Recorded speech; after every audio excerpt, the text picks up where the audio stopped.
Pedro, apóstol de Cristo Jesús, también conocido como Simón o Cefas. Él fue conocido por esos nombres. Fue uno de los 12 apóstoles de Jesús, y Pedro fue un líder destacado en la iglesia primitiva. Ese era Pedro. Originalmente él era un pescador galileo, y Pedro fue llamado por Jesús para ser su discípulo. Es decir, lo sacó de la vida cotidiana, lo sacó de su trabajo, lo sacó de lo que él estaba haciendo, de su comodidad, y lo trajo y lo llamó a ser un discípulo de él, convirtiéndose Pedro en uno de sus seguidores más cercanos. Y lo vamos a leer. Pedro fue uno de los más cercanos de los apóstoles con Jesucristo. Y a pesar de sus fallas, como muchos de nosotros tenemos fallas, a pesar de las fallas de Pedro, incluyendo la negación de Jesús ante su crucifixión, Pedro fue rehabilitado y desempeñó un papel crucial en el establecimiento de la iglesia de Jerusalén y la primera etapa de la misión a los gentiles. Allí Pedro marcó una gran diferencia. Y según la tradición, Pedro murió como mártir en Roma en los años 60 aproximadamente del primer siglo. Ahí muere él como mártir. Y a Pedro se le atribuye la primera y segunda epístola de Pedro como el escritor del Nuevo Testamento. Entonces le damos todo el crédito a Pedro, porque su palabra no lo dice y no indica lo contrario. Ahora, Pedro tiene un propósito, como todos los libros, pero todo tiene tal vez un propósito dirigido a áreas diferentes de nuestra vida. Pedro tiene varios propósitos principales en sus libros, pero primera de Pedro, uno de ellos es explicar el significado de la muerte sacrificial de Cristo en la cruz. Eso es lo que vamos a ver mucho, que Pedro va a hablar de esa muerte sacrificial en la cruz del Calvario, destacando que Jesús padeció una sola vez. Es lo que va a marcar, que Jesús muere una sola vez por nuestros pecados, el justo por el injusto, para llevarlos a Dios. ¿Sí escucharon? El justo por los injustos para llevarlos a Dios. ¿Y quién son los injustos? Nosotros. ¿Quién es el justo? Cristo. Otro propósito es animar a los creyentes a vivir una generación escogida y un pueblo separado. Es lo que nos va a llamar. Hey, tú eres escogido, por lo cual tú eres separado. ¿Para qué somos separados? Pedro va a explicar aquí. Y dice que somos separados para proclamar el poder de Dios y rescatar a otros del reino de las tinieblas, que eso es el evangelizar. Rescatar a los demás a través de la palabra de Dios. Y la epístola también busca exhortar a los cristianos a vivir vidas ejemplares para que los rodean puedan ver el poder transformador del evangelio. Es decir, que tú y yo, los cristianos, deberemos ser testimonio vivo del poder del evangelio. Y es lo que va a marcar Pedro. Porque la gente tiene que ver las personas que hay poder en el evangelio, que hay poder en Cristo y que hay poder en Dios, y lo ven a través de nosotros.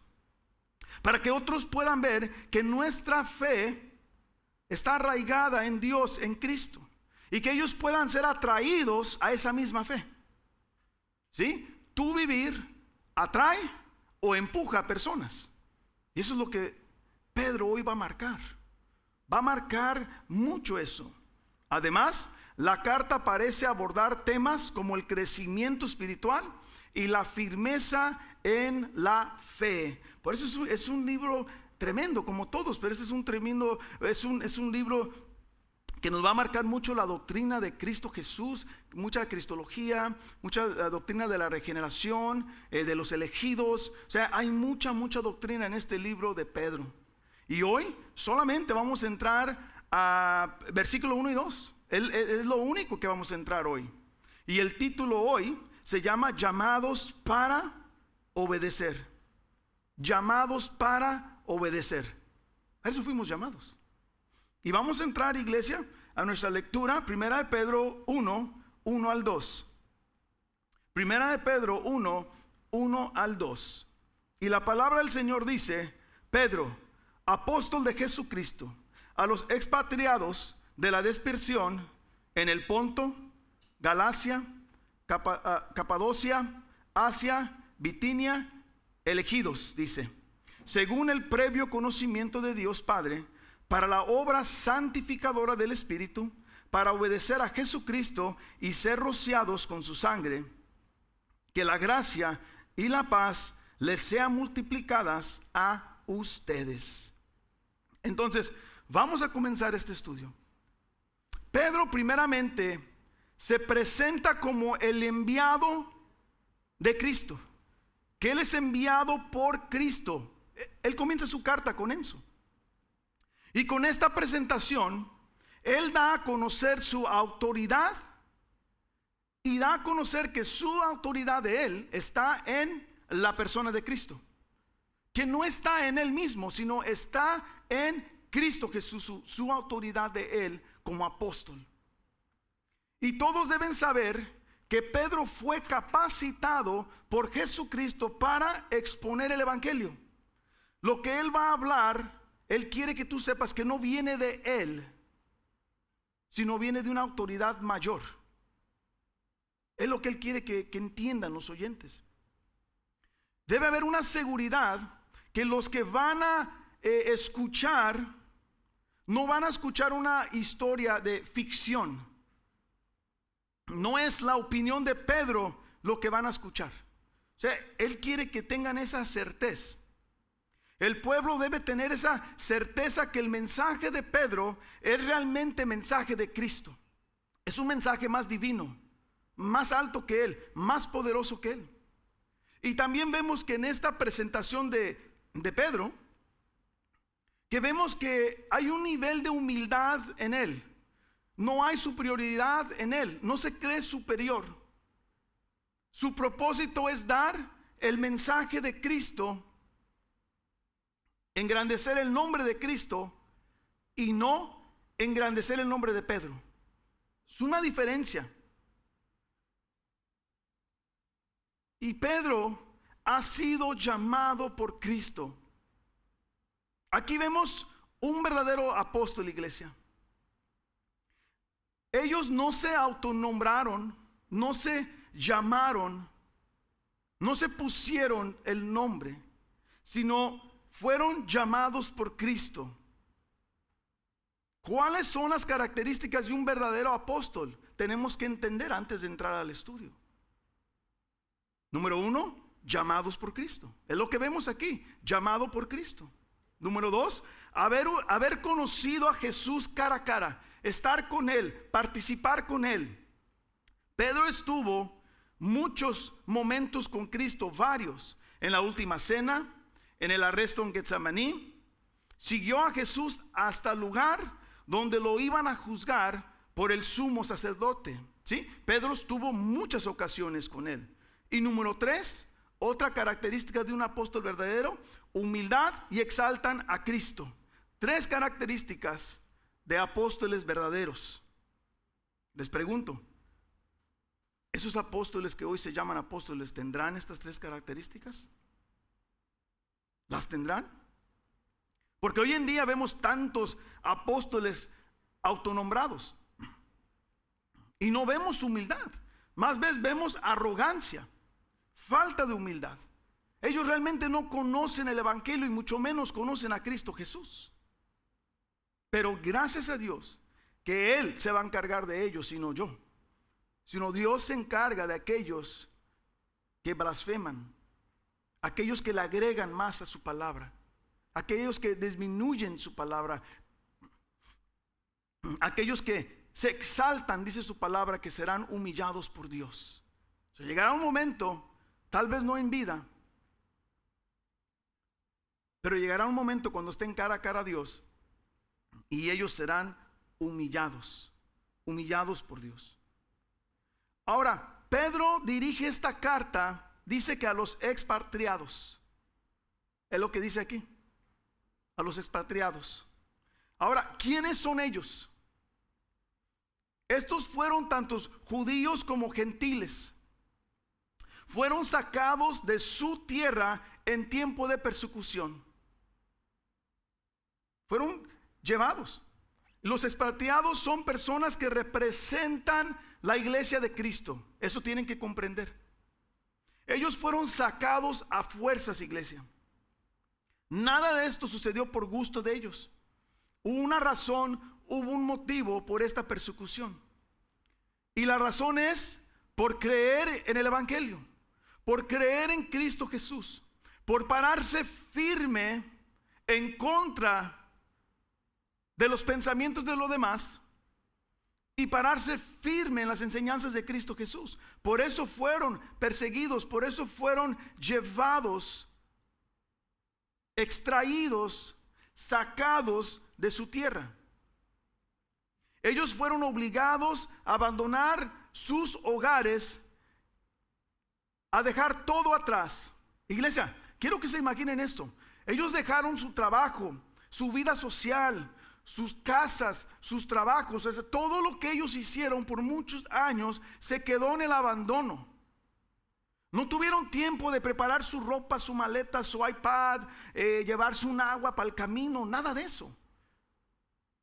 Una persecución, te dicen, el pueblo empieza a gritar, ya vienen, suenan campanas, lo que sea, vámonos, y hasta descalzo te vas con tus hijos, con tus hijas, y te vas. Y es lo que pasó aquí. Se fueron. Ellos fueron obligados a abandonar todo. Así que ellos se convirtieron en extranjeros en otras tierras. Se convierten en extranjeros, ¿por qué? Porque no son de allí. Y tal vez no eran bienvenidos en muchas de las ciudades donde ellos llegaron, donde tuvieron que rehacer su nueva tierra. ¿Te puedes imaginar eso? Tú llegar a otro lugar donde hay costumbres nuevas, religiones nuevas, cosas nuevas. Ahora, yo me puedo imaginar el gran desánimo que podrían estar pasando estos creyentes, estas personas, porque son creyentes. Pero la realidad es que podrían estar pasando por momentos muy difíciles que tal vez quieren tirar la toalla, como muchos de nosotros tal vez hemos querido tirar la toalla, y no por persecución, por cosas más simples. Pero aquí es persecución. Ellos se encuentran en diferentes culturas, religiones, vidas sociales. Todo ha cambiado, iglesia, absolutamente todo. Tal vez otro lenguaje también que tienen que aprender a adaptar, yo no lo sé.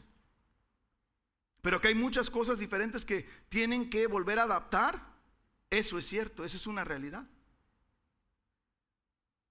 Y Pedro quiere reanimar al pueblo extraído de su casa, de su lugar. Él quiere reanimarles con estas palabras, Él les quiere recordar que Dios les ama, que Dios no los ha olvidado, que recuerden que este sufrimiento es solamente temporal, que este trago amargo va a pasar. Son palabras de ánimo que Pedro quiere traerles a este pueblo extraído. Tienen que ser recordados que su residencia, donde fueron puestos en ese momento, no es permanente. El lugar donde no es el lugar donde Dios los ha puesto, o sea, no es su destino final. No se van a quedar ahí. Viene algo mejor. Y va a llegar el momento donde llegarán a su lugar permanente. Es lo que Pedro quiere que entiendan. Hay un lugar permanente, un lugar donde tú ya eres ciudadano, tú ya fuiste declarado ser ciudadano, porque son ciudadanos del cielo ya ellos, pero no han llegado a esa nueva tierra. Pero Dios ya los declaró ciudadanos. Y esa es la esperanza que Pedro quiere traerles a ellos. Mira lo que nos dice Filipenses 3:20. Dice, porque nuestra ciudadanía está en los cielos, donde también ansiosamente esperamos a un Salvador, el Señor Jesucristo. Iglesia, ellos lo son porque Dios los eligió. Por eso lo son. No hay nada más, no hay otra razón, no hay otro motivo. Ellos son ciudadanos del cielo porque Dios así lo otorgó, así lo quiso y así será. La elección del Padre, iglesia, quiero que sepan, la elección de Dios es la garantía de tu ciudadanía en el cielo. Esa es tu garantía, esa es mi garantía. Y al final del versículo 1 y el 2, Pedro dice, elegidos. Terminó el versículo 1, dice, elegidos, según el previo conocimiento de Dios Padre, por la obra santificadora del Espíritu, para obedecer a Jesucristo y ser rociados con su sangre. La gracia y la paz les sean multiplicadas a ustedes. Así terminó Pedro el versículo 2. Ahora, en estos versículos hay 4 puntos importantes que tenemos que observar, que no podemos dejar pasar. Pedro quiere comunicar estos 4 puntos. Número 1, dice, el previo conocimiento de Dios. Eso fue lo primero. 2, dice, por la obra santificadora del Espíritu. Número 3, para obedecer a Jesucristo. Y número 4, y ser rociados con su sangre. 4 puntos súper vitales en nuestra vida que tenemos que entender lo que Pedro quiere darnos a conocer. Ahora dice, elegidos según el previo conocimiento de Dios. La Nueva Traducción Viviente dice, y los elegidos desde hace mucho tiempo. Ese es el previo conocimiento de Dios, desde la eternidad, porque Dios es eterno. Ahora, iglesia, la doctrina de la elección es algo que causa polémica dentro y fuera de las iglesias, causa controversia, hasta causa que personas se vayan de la iglesia por estas doctrinas. Y esta doctrina afirma que antes de toda la creación, Dios escogió a quienes iban a ser salvos, aquellos cuales iba Él a redimir, aquellos a cuales Él iba a traer a una fe salvadora. Eso está hablando Pedro. Ahora, podemos definir la doctrina de la elección con estas palabras: un acto divino y soberano que fue antes de la creación, donde Dios elige algunas personas para ser salvas. Vamos a apoyar esto con versos bíblicos. Hay varios versos en el Nuevo Testamento que afirman y respaldan esta doctrina de la elección. Hechos 13:48 dice: al oír esto, los gentiles se alegraron y celebraron la palabra del Señor, y creyeron todos los que estaban destinados a la vida eterna. En Hechos 13:48 dice: y creyeron los que estaban destinados a la vida eterna. Esa es la clave allí. ¿Quiénes son los que entendieron? Los que estaban destinados, los que estaban llamados. ¿Quién creyó? Aquellos que Dios llamó. Romanos 8:28-30 dice: y sabemos que para los que aman a Dios, todas las cosas cooperan para bien. Esto es, para los que son llamados conforme a su propósito. Porque a los que de antemano conoció, también los predestinó a ser hechos conforme a la imagen de su Hijo, para que Él sea el primogénito entre muchos hermanos. A los que predestinó, a esos también llamó. Y a los que llamó, a esos también justificó. Y a los que justificó, a esos también glorificó. Y no nomás el Nuevo Testamento habla de la elección, pero también el Antiguo Testamento. Dios escogió a Jeremías. Jeremías 1:5. Su palabra dice: antes que yo te formara en el seno materno, te conocí. Y antes que nacieras, te consagré. Te puse por profeta a las naciones. ¿Antes de qué? Antes de que naciera ya fue escogido. Antes de que naciera. Vemos aquí, Dios escoge a Abraham. Génesis 18:19. Y yo lo he escogido para que mande a sus hijos y a su casa después de él, que guarden el camino del Señor, haciendo justicia y juicio, para que el Señor cumpla en Abraham todo lo que Él ha dicho acerca de él.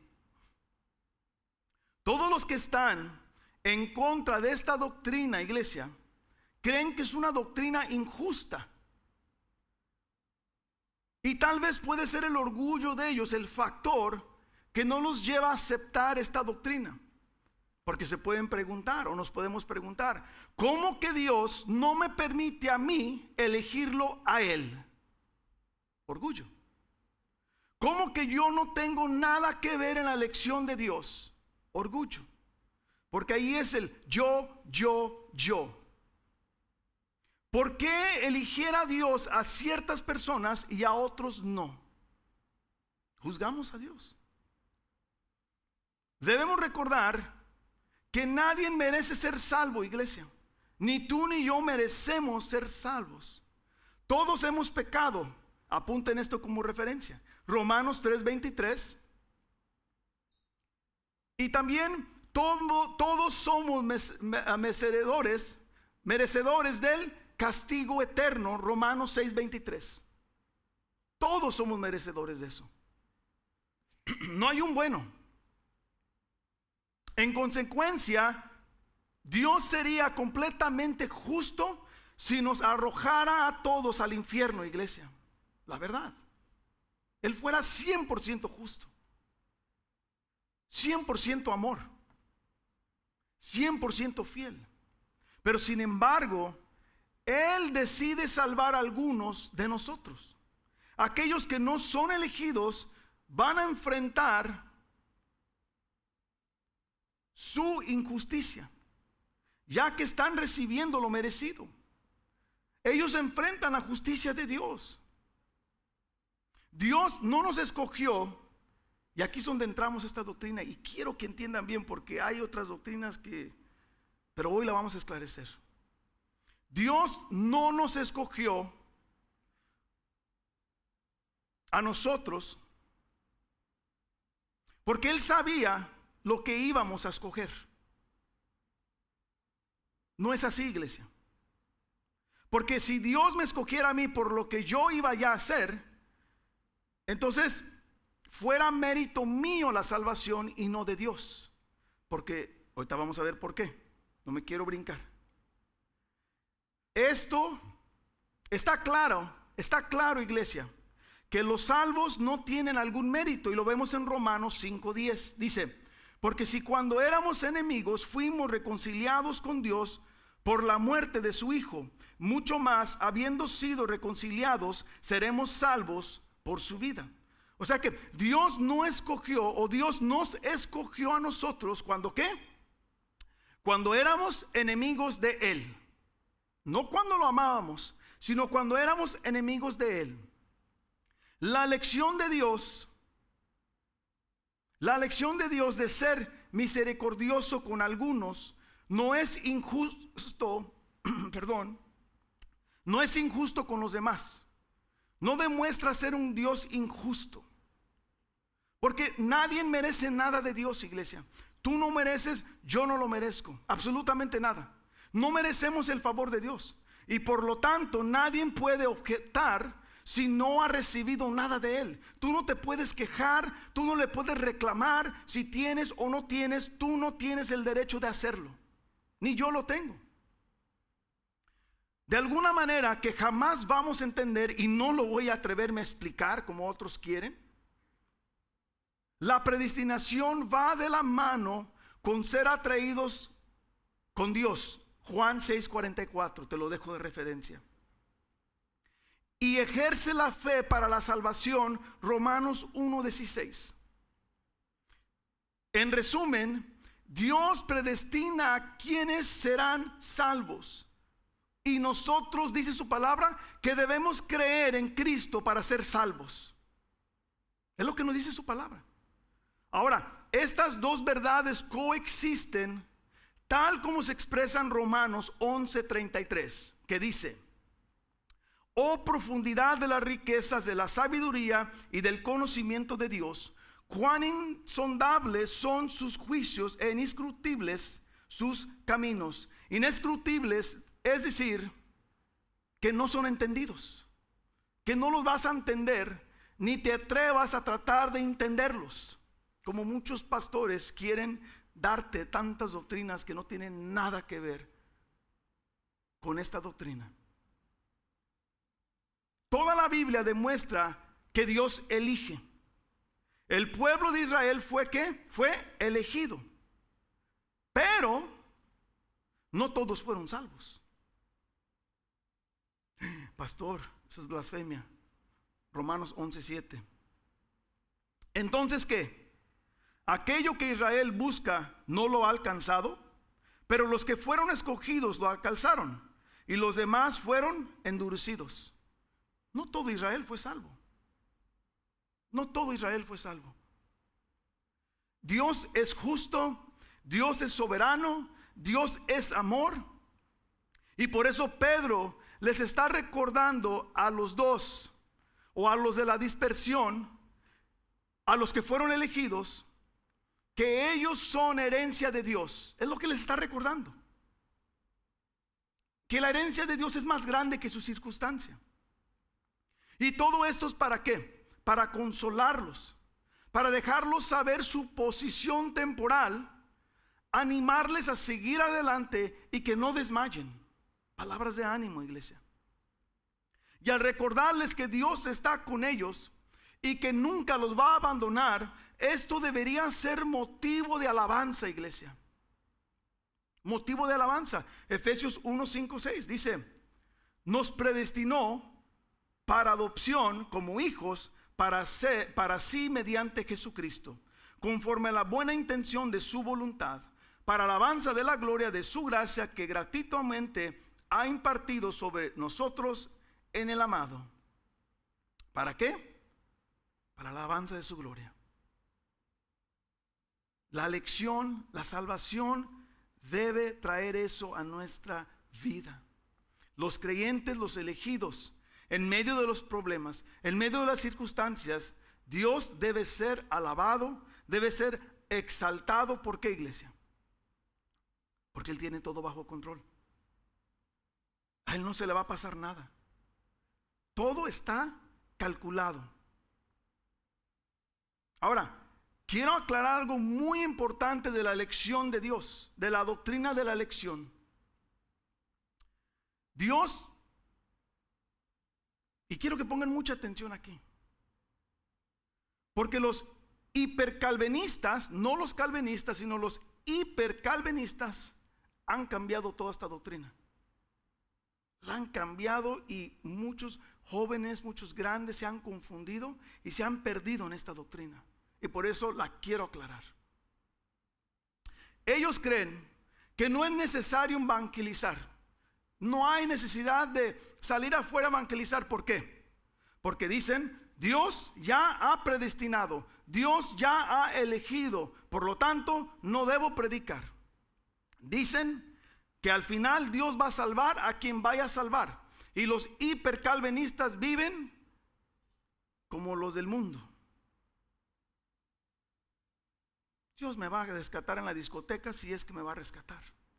Dios me va a rescatar en la barra si me va a rescatar. Ya soy elegido o somos elegidos. Esa es su manera de pensar. Y esto en la doctrina se llama fatalismo. Fatalismo. Y quiero explicar el fatalismo. En el fatalismo no importa lo que nosotros hagamos, las cosas van a terminar sucediendo como ha sido previamente ordenadas. Por tanto, es inútil intentar influenciar el resultado de los acontecimientos de nuestra vida haciendo algunos esfuerzos o haciendo elecciones significativas, porque no van a servir para nada a fin de cuentas. Ese es el pensar del hipercalvinista. Ellos creen lo que será, será. Esa es su doctrina. Whatever will be, will be. Y en la Biblia vemos todo lo contrario de esta doctrina del fatalismo. Todo lo contrario. Como personas, no solo tomamos decisiones para nuestra propia voluntad, iglesia, sino que esas elecciones son auténticas y son trascendentes porque moldean el curso de nuestra vida, moldea el curso del mundo, moldea el curso de lo que va a suceder, de lo que va a venir. Afectan profundamente nuestras propias vidas, así como la vida y el destino de los demás, tus decisiones y mis decisiones.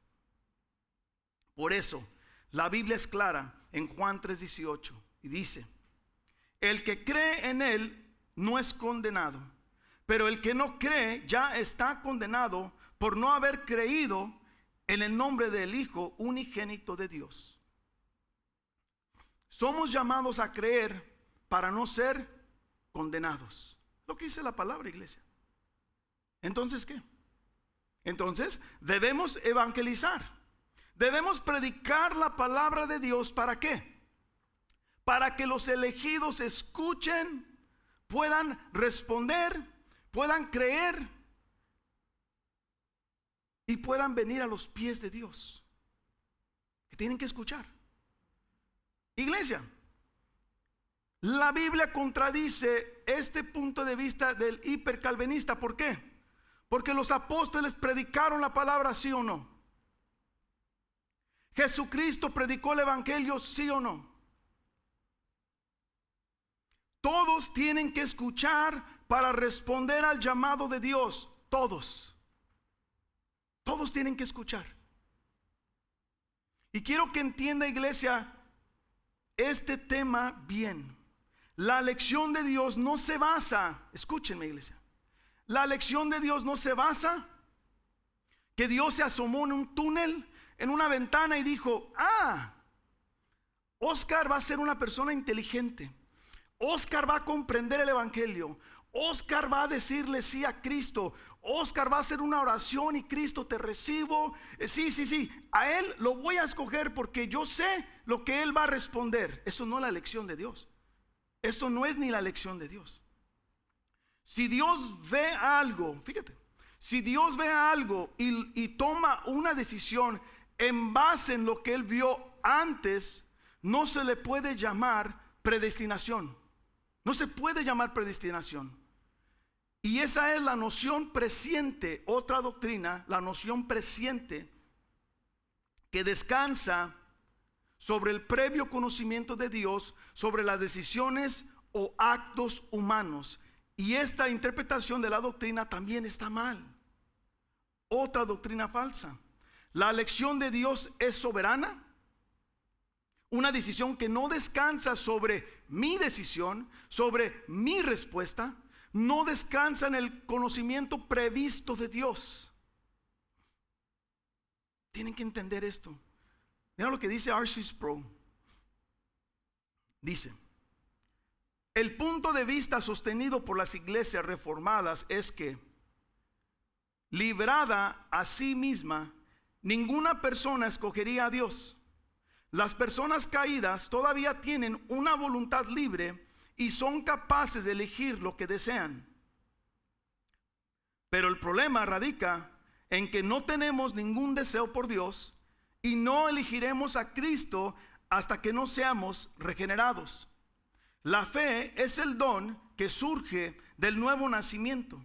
Solo los escogidos pueden responder en la fe al evangelio. Los escogidos se deciden por Cristo, pero solo porque fueron elegidos por Dios en primer lugar, como el caso de Jacob y de Esaú. Los escogidos son elegidos únicamente en base a la soberana buena voluntad de Dios y no sobre la base de nada que hayan hecho o que hayan de realizar ellos. Que Dios los escogió antes de que hubiera maldad en ellos, antes que hicieran algo en sus vidas. Mira Romanos 9, 10, 12. Dice: y no solo esto, sino que también Rebeca concebió mellizos de uno, nuestro padre Isaac.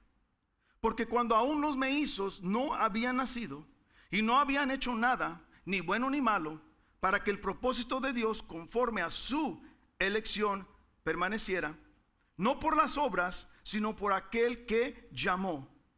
Se le dijo a Rebeca: el mayor servirá al menor. Dios no nos manda al infierno porque quiere, porque sí. Nuestro pecado es quien nos manda al infierno a nosotros. Es nuestro pecado. Nuestros actos de desobediencia, nuestra falta de fe, nuestra falta de creer es quien los manda a nosotros al pecado. Ahora, iglesia, no intentemos descifrar esta doctrina intentando de ver si Dios es justo o es injusto. No intenten de ver quién es salvo y quién no lo es, porque la salvación no es cuestión tuya. Estas cuestiones son de Dios. Él las ha ordenado. Tenemos que obedecer. Dios nos manda ¿a qué? A predicar las buenas nuevas. ¿Para qué? Para que todos los que crean sean salvos. Es lo que dice su palabra. Tú y yo tenemos que preocuparnos por algo: creer en el evangelio. Esa es nuestra primera misión: creer en el evangelio.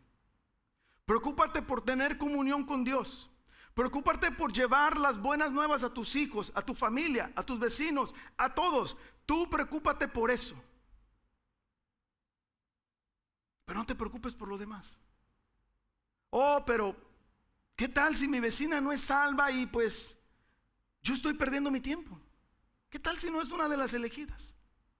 Mi tía, ¿tú quieres que yo le diga a mi tía? Híjole, mi tía con esa actitud, no, yo no creo que sea escogida. Mi tía se ha divorciado 4 veces, tuvo 4 maridos. O sea, no, ella ya está predestinada al infierno. O sea, yo no le voy a predicar. Eso puede venir en nuestra mente, iglesia. Y eso no es la manera bíblica de la elección, iglesia. Esa no es la manera. La manera es: evangeliza, dedícate a la gran comisión, y Dios es quien va a elegir, porque tú no eres Dios y yo no soy Dios. Punto y final. Así es como funciona, iglesia. Somos elegidos por Dios.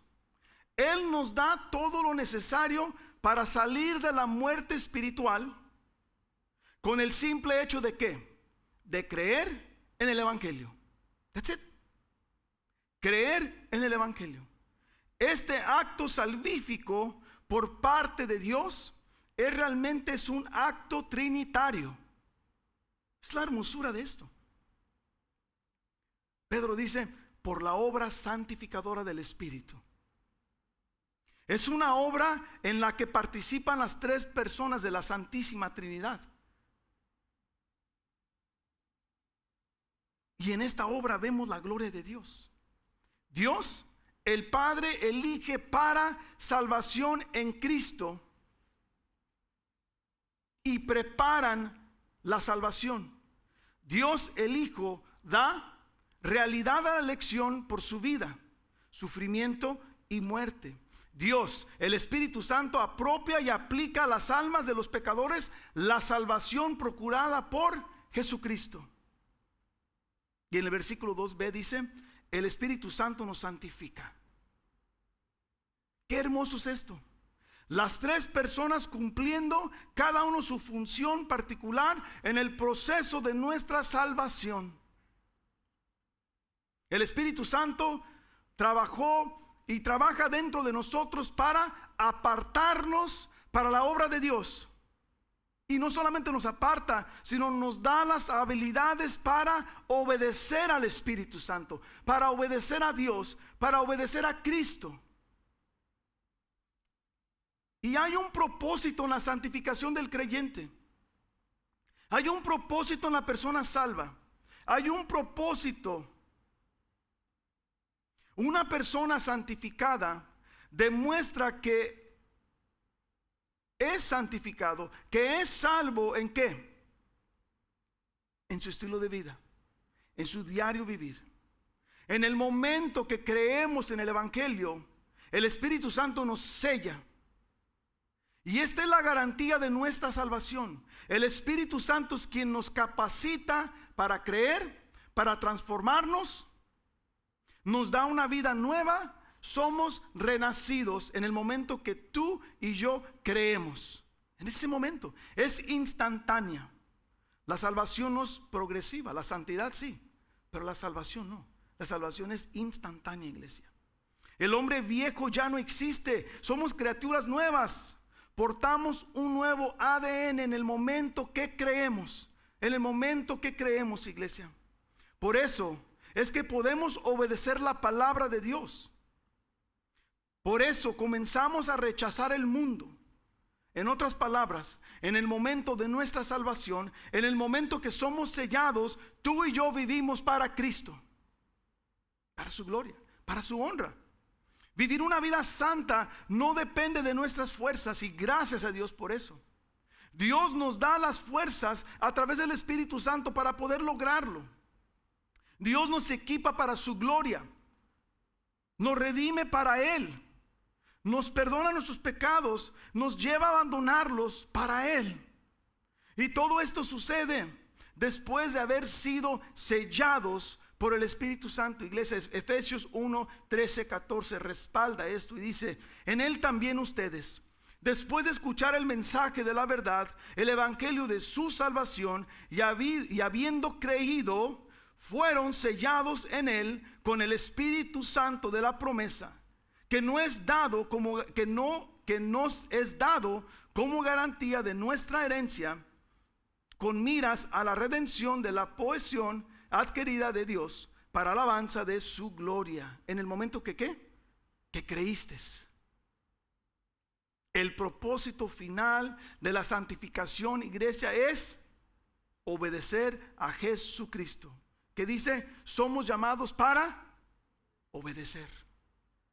Somos llamados para obedecer. Y primera de Pedro 1:2 nos dice: para obedecer a Jesucristo. El efecto inmediato, iglesia, de la santificación es obedecer ¿a quién? ¿Al mundo? ¿A tus papás? ¿Al novio? ¿Al marido? No, es a Jesucristo. Después de ser sellados hay una acción inmediata: obedecer a Jesucristo. Y aquí vemos la realidad de una persona salva, de una persona verdaderamente salva, los frutos de su vida. Y eso es exactamente lo que nos indica la palabra de Dios: por tus frutos serás conocido. Mateo 7, 16 al 21, lo puedes leer más tarde. Pero hay frutos en la persona que es salva. No queda zombie, no queda solamente muerto, no. Hay un cambio. Cada creyente es llamado a obedecer a Cristo, nuestro Señor y Salvador. No ciertos creyentes, porque aquí diría, pues algunos van a obedecer. No. Todos obedecen, todos creen. Somos un testimonio vivo del poder santificador del Espíritu Santo, iglesia. O deberíamos ser un testimonio vivo. Y luego Pedro nos dice: obedecer a Jesucristo y ser rociados con su sangre.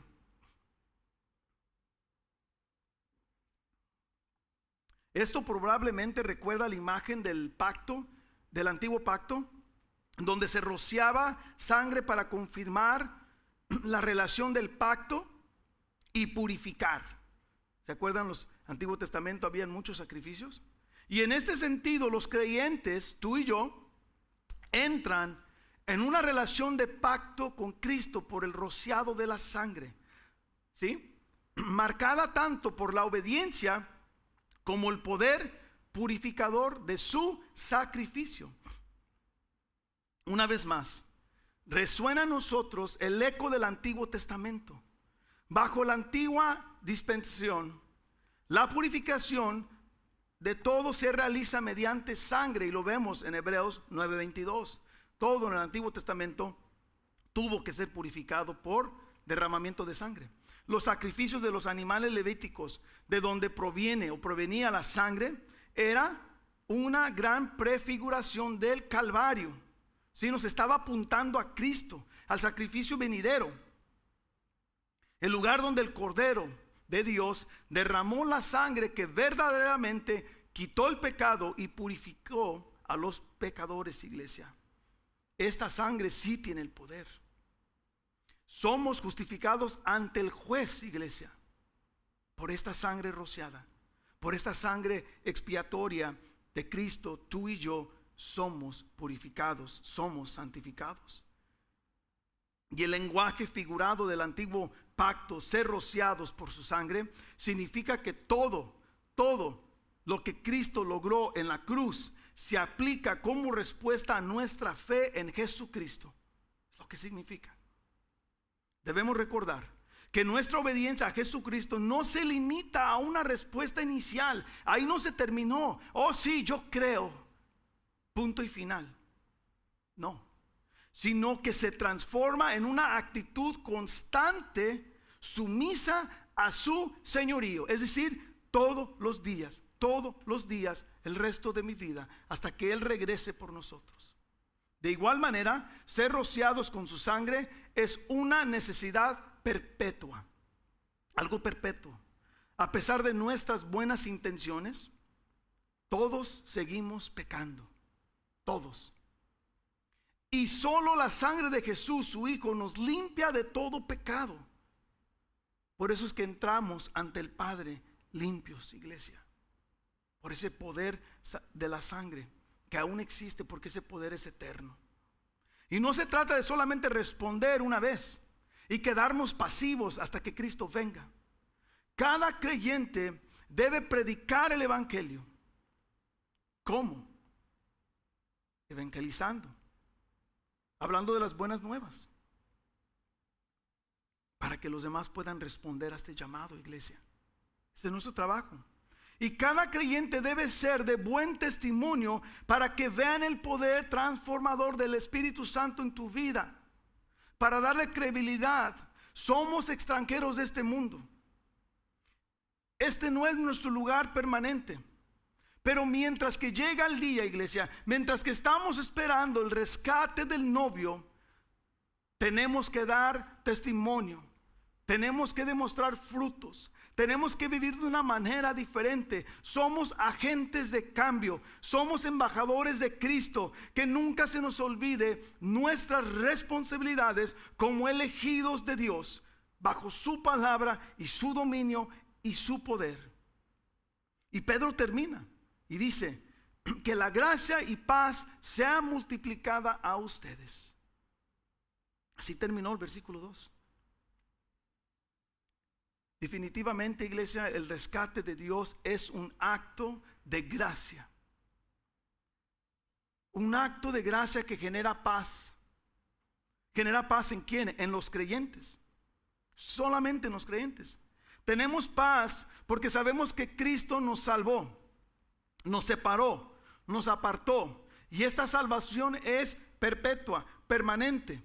Y nadie te puede arrebatar esta salvación. Nadie. Por eso es que debemos estar contentos, iglesia. Debemos nosotros estar listos. Y vamos a ponernos de pie para orar.